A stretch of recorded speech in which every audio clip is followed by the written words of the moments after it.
প্রায় 2 বছর পর বাংলাদেশিদের জন্য ভারতীয় পর্যটন ভিসা চালু হওয়ার খবরে উচ্ছ্বসিত কলকাতার ব্যবসায়ীরা। হোটেল মোটেল থেকে শুরু করে পর্যটন খাতে ফিরবে প্রাণচাঞ্চল্য, এমনটাই প্রত্যাশা তাদের। গতি ফিরবে ভারত ও বাংলাদেশের বৃহত্তম স্থলবন্দর পেট্রাপোল সীমান্তের ব্যবসায়ীদের মধ্যে, যেখানে প্রত্যক্ষ ও পরোক্ষভাবে জড়িয়ে আছে কয়েক হাজার কর্মী। রবিবার থেকে ঢাকা সহ দেশের 5টি সেন্টার থেকে একযোগে চালু হচ্ছে ভারতের পর্যটন ভিসার আবেদন। কলকাতা থেকে দীপক দেবনাথের প্রতিবেদন। কলকাতার নিউ মার্কেট এলাকার মার্কো স্ট্রিট, সদর স্ট্রিট, পার্ক স্ট্রিট সহ প্রায় অর্ধশত ছোট বড় সড়কের পাশে গড়ে উঠেছে হাজারের বেশি আবাসিক হোটেল। শুধু বাংলাদেশি পর্যটকদের কথা মাথায় রেখেই এসব ব্যবসা প্রতিষ্ঠান গড়ে ওঠে। তবে দীর্ঘ প্রায় 2 বছর ধরে বাংলাদেশিদের জন্য ভারতের পর্যটন ভিসা বন্ধ থাকায় বিপাকে পড়েন কলকাতার ব্যবসায়ীরা। গেল বৃহস্পতিবার বাংলাদেশিদের জন্য আবারও ভিসা চালুর ঘোষণা দেন ঢাকায় নিযুক্ত ভারতীয় হাইকমিশনার দীনেশ ত্রিবেদী। এমন খবর ছড়িয়ে পড়তে স্বস্তি নেমে এসেছে কলকাতার ব্যবসায়ীদের মধ্যে। তাদের আশা, আবারও বাংলাদেশি পর্যটকে মুখর হবে কলকাতা শহর, গতি ফিরবে নিউ মার্কেট এলাকার ব্যবসায়।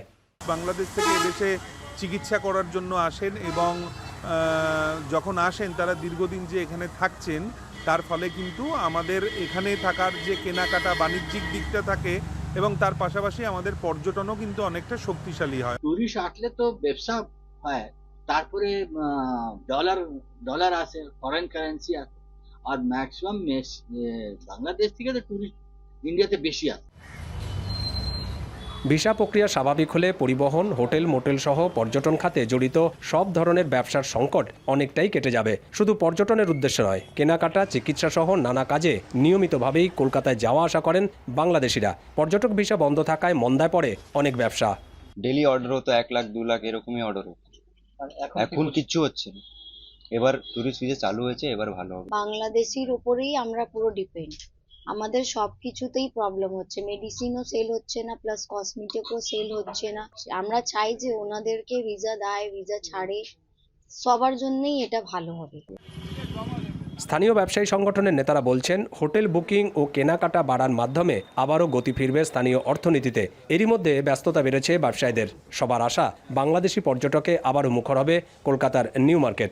আমি প্রত্যেক দোকানদারকে এবং যারা টুরিস্ট সেন্টারে আছেন এবং বিজনেস সেন্টারে আছেন, মানি এক্সচেঞ্জে আছেন, তাদের বলবো তাদের সঙ্গে সুসম্পর্ক রেখে ভালো ব্যবহার করে, সুন্দর ব্যবহার করে, যাতে আমার এই অঞ্চলটা সে আগের মতো আমরা গড়ে তুলতে পারি। বাংলাদেশি পর্যটকের অভাবে প্রায় 2 বছর ধরে কার্যত ধুঁকতে থাকে কলকাতার পর্যটন সংশ্লিষ্ট ব্যবসা খাত। অনেকেই ব্যবসা ছেড়ে বিকল্প আয়ের পথ বেছে নিয়েছেন। কর্মহীন হয়ে পড়েছেন বহু মানুষ। পরিবহনের অফিস বদলে হয়েছে কাপড়ের দোকান। টুরিস্ট ভিসা চালু ছিল তখন আমাদের দিনে 2-3টে বাসও ছাড়া হতো, সকালে 2টো, বিকেলেও ছাড়া হতো। কিন্তু বর্তমানে এই মেডিকেল ভিসার জন্য অনলি একটা বাস, তাও সম্পূর্ণ হয় না। টুরিস্ট ভিসাটা চালু হয়ে যায়, আমাদের এখানে সব দিক থেকে সুবিধা হবে। এখানে ভ্যানওয়ালা, toto union, auto union, taxi union, bus union সবাই ভালোভাবে চলতে পারবে। তবে শুধু নিউ মার্কেটই নয়, একই চিত্র ভারত বাংলাদেশের বৃহত্তম স্থলবন্দর পেট্রাপোলেও। মূলত বাংলাদেশি পর্যটকদের উপর ভর করে সীমান্তে গড়ে উঠেছে হোটেল, রেস্তোরাঁ, ট্রাভেল এজেন্সি সহ বেশ কিছু বৈদেশিক মুদ্রা বিনিময় কেন্দ্র, যেখানে প্রত্যক্ষ ও পরোক্ষভাবে জড়িত কয়েক হাজার কর্মী। লক্ষাধিক লোক উপকৃত হবে, বিশেষ করে পেট্রাপোল, বেনাপোল, আমরা এর সঙ্গে যারা যাতায়াত করি। এখন প্যাসেঞ্জার 400, 450, 500, যাই হোক এরকম কাছাকাছি, ম্যাক্সিমাম 500-600, কিন্তু এটা পার ডে 6-7 হাজার হয়ে যাবে। ভারত সরকারের পরিসংখ্যান অনুযায়ী 2023 সালে ভারতে যাওয়া বিদেশি পর্যটকের মধ্যে বাংলাদেশিদের সংখ্যা সবচেয়ে বেশি। ওই বছর রেকর্ড প্রায় 22 লাখ বাংলাদেশি ভারত ভ্রমণ করেছেন।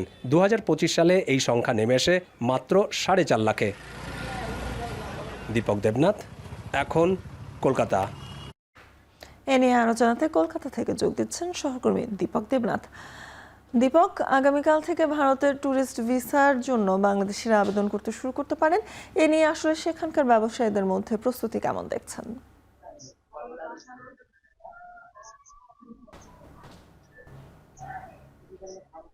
দেখুন, গত বৃহস্পতিবার যখন ঢাকায় নিযুক্ত যে ভারতীয় হাইকমিশনার দীনেশ ত্রিবেদী যখন এই সুখবরটি দিলেন, সেই সুখবর যখন এই কলকাতায় চলে আসে, ছড়িয়ে পড়ে টিভির মাধ্যমে বা অন্যান্য লোকমুখে অনেকে জানতে পারে, এবং তারপর থেকে একটা খুশির আমেজ আমরা লক্ষ্য করা গেছে। এবং আমরা যখন গিয়েছিলাম এই নিউ মার্কেটে গিয়েছিলাম এবং পেট্রাপোল বন্দর আমরা যখন ভিজিট করি, পেট্রাপোল বন্দর এবং নিউ মার্কেটের যে ব্যবসায়ীরা আছে সেই ব্যবসায়ীরা অত্যন্ত খুশি। তারা বলছেন যে গত 2 বছর ধরে তাদের যে ব্যবসায় মন্দা গেছে, কার্যত ধুঁকছিল। আমরা দেখেছি যে করোনা কালেও 2020 বা 2021 সালে যে করোনা কাল ছিল তার থেকে অত্যন্ত খারাপ অবস্থা ছিল গত 2 বছর। আপনি জানেন যে এই 2024 সালে 5 আগস্টের পর যে একটা শেখ হাসিনা সরকারের পতন এবং তারপর থেকে ভারতের সাথে একটা দ্বিপাক্ষিক সম্পর্কে যে একটা শীতলতা আসে, তারপর থেকেই কিন্তু আমরা দেখেছি যে কয়েকটি অপ্রীতিকর ঘটনা ঘটে এবং তারপরেই কিন্তু পর্যটন ভিসা বন্ধ হয়ে যায়। সেই থেকে আজ পর্যন্ত গত প্রায় 2 বছর ধরে এই নিউ মার্কেটে যে ব্যবসা কার্যত ধুঁকছিল এবং তারা নিজেরাই বলছেন যে এই যে নিউ মার্কেট, সেই নিউ মার্কেটে বলা হয় মিনি বাংলাদেশ, অর্থাৎ বাংলাদেশি যে সমস্ত পর্যটক আছে তারা কিন্তু এই নিউ মার্কেটে তারা আস্তানা গাড়েন এবং সেখানকার হোটেল, সেই পাশাপাশি খাবারের দোকান, ফলের দোকান, মেডিসিন, কসমেটিক সমস্ত কিছুই কিন্তু এই বাংলাদেশি পর্যটকদের উপরে নির্ভর করে কিন্তু সেটা গড়ে উঠেছে এবং গত কয়েক দশক ধরে কার্যত এই যে এখানকার যারা ব্যবসায়ী আছে তারা কিন্তু এর উপরে নির্ভর করে। কিন্তু গত 2 বছরে সেই যে বাংলাদেশি পর্যটক তার যে আশা, সেই আশার যে মানে সেই আগমনটা কমে যাওয়ার পরেই কিন্তু আমরা দেখেছি যে সেখানকার যারা ব্যবসায়ীরা তারা কার্যত কর্মহীন হয়ে পড়েছেন। যেখানকার কর্মচারী, কয়েক হাজার কর্মচারী, তারা কার্যত কর্মহীন হয়ে পড়েছেন।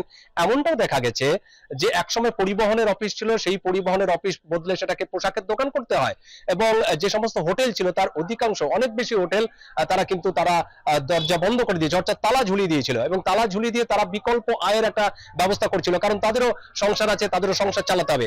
এইরকম একটা পরিস্থিতিতে যখন গতকাল আমরা যে দেখলাম যে বৃহস্পতিবার যে এই যে সুসংবাদ, এই সুসংবাদ আসার পরেই কিন্তু তারা উচ্ছ্বাস প্রকাশ করেছেন। তারা সকলেই এক বাক্যে একস্বরে বলছেন যে এই সিদ্ধান্তটা আরো আগে নেওয়া উচিত ছিল। যাই হোক, কোনো একটা কারণে হয়তো সেটা সম্ভব হয়নি, কিন্তু যেই সিদ্ধান্ত নেওয়া হয়েছে সেটা ব্যবসায়ের ক্ষেত্রে অত্যন্ত মানে আশাপ্রদ একটা ব্যাপার এবং দুদেশের যে সম্পর্ক, সেই সম্পর্কে কিন্তু একটা গতি আসবে। এবং আমরা দেখেছি যে দীনেশ ত্রিবেদী যখন এই ঘোষণা দিলেন তিনিও কিন্তু বলছেন যে এর মাধ্যমে কিন্তু দুদেশের যে সম্পর্কে যে শীতলতা এসেছে সেই শীতলতা কাটিয়ে একটা উষ্ণ একটা পরিবেশ কিন্তু বিরাজ করবে। এবং শুধু নিউ মার্কেট নয়, আমরা পেট্রাপোলও দেখেছি, কারণ পেট্রাপোল হচ্ছে ভারত বাংলাদেশের বৃহত্তম স্থলবন্দর। সেই স্থলবন্দর দিয়ে কিন্তু বাংলাদেশিরা যত বাংলাদেশি নাগরিক ভারতে ভ্রমণ করেন তার কিন্তু বেশিরভাগটাই কিন্তু এই স্থলবন্দর দিয়ে আসেন। তো স্বাভাবিকভাবে স্থলবন্দর দিয়ে যখন ঢোকেন তারা কিন্তু সেখানকার মানি এক্সচেঞ্জ, অর্থাৎ বৈদেশিক যে মুদ্রা বিনিময়, সেখানে তারা এক্সচেঞ্জ করেন। সেখানকার হোটেল রয়েছে, সেখানকার পরিবহন রয়েছে, মুটে যারা আছেন, যারা কুলির কাজ করেন, তারা সেই সমস্ত নাগরিকদের মাল বহন করেন থাকেন। সমস্ত কিছু ছোট থেকে বড় প্রত্যেকটা ক্ষেত্রেই কিন্তু এই বাংলাদেশি পর্যটকদের উপর নির্ভর করে থাকেন। তো স্বাভাবিকভাবে যখন এই সিদ্ধান্ত নেওয়া হলো ভারত সরকারের পক্ষ থেকে, বা যখন হাই কমিশনার যখন সিদ্ধান্ত নিলেন বা ঘোষণা দিলেন, তখন কিন্তু একটা সেই পেট্রাপোল বন্দরে আমরা দেখেছি খুশির আমেজ। এবং তারা এখানেও অনেক কিন্তু আছেন যারা কর্মহীন হয়ে পড়েছেন গত 2 বছরে, অনেকে ব্যবসা ছেড়েছেন, ব্যবসা ছেড়ে তাদের বিকল্প আয়ের ব্যবস্থা করতে হয়েছে, তাদের সংসারে টানাটানি অবস্থা এরকমও দেখেছি যারা যখন আমরা তাদের সাথে কথা বলেছি। কিন্তু সেই যে সময়টা, সেই যে আর্থিক মন্দা বা একটা কঠিন পরিস্থিতির মধ্যে দিয়ে তাদেরকে যেতে হয়েছে, সেই অবস্থা থেকে কিছুটা তারা সাময়িক একটা রিলিফ পাবেন। তারা বলছেন যে হয়তো আরো 15 দিন বা 20 দিন হয়তো অপেক্ষা করতে হবে, কারণ আবেদন করলেই যে তারা ভিসা পাবেন তা তো নয়, একটা প্রসেসের মাধ্যমে, একটা প্রক্রিয়ার মাধ্যম দিয়ে যেতে হবে। কিন্তু আপাতত 15 দিনের পরে যখন একটা ফ্লো আসবে তারা কিন্তু অত্যন্ত খুশি। এবং তারা এটিও বলছেন যে মেডিকেল ভিসা, সেই মেডিকেল ভিসাও কিন্তু পরিমাণে বাড়ানোর কথা বলা হচ্ছে, সুতরাং সেটাও আর একটা ভালো দিক। তো সব মিলিয়ে নিউ মার্কেট এবং পেট্রাপোলের দুই জায়গায় কিন্তু একটা খুশির আমেজ, খুশির হাওয়া। শাওনা, ভিসা কার্যক্রম শুরু হওয়ার খবরে বিস্তারিত জানাচ্ছিলেন কলকাতা থেকে সহকর্মী দীপক দেবনাথ।